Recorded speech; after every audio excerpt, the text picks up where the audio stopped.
मंडळी, सोलापूर जिल्ह्यातले viral video तुम्ही पाहिले असते. यात विषय आहे कंचनवाडी ते बलद या गावांना जोडणाऱ्या रस्त्याचा.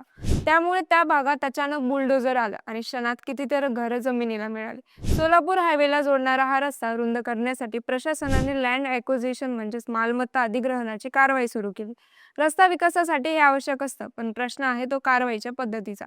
एका व्हायरल व्हिडिओमध्ये एक महिला रडताना आणि माझ्या घरचे बाहेर असून सामान हलवण्यासाठी 3-4 दिवसाची मुदत मागताना दिसतीये. एवढंच नाही, तर एका ठिकाणी प्रशासनाने 3 महिन्याखाली बांधलेलं 3 मजली नवीन घरही पाडलं.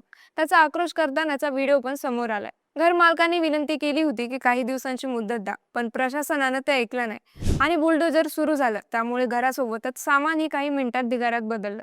त्यामुळे सगळ्यांना अचानक रस्त्यावर यावं लागलं. त्यामुळे परिसरात सध्या राग आणि विरोध आहे. नागरिक म्हणताय विकास पाहिजे, पण माणुसकी सोडू नका. आम्हाला बाहेर काढा, पण वेळ द्या. स्थानिकांची मागणी आहे की कारवाई अगोदर नोटीस आणि सामान नेण्यासाठी पुरेसा वेळ द्यावा.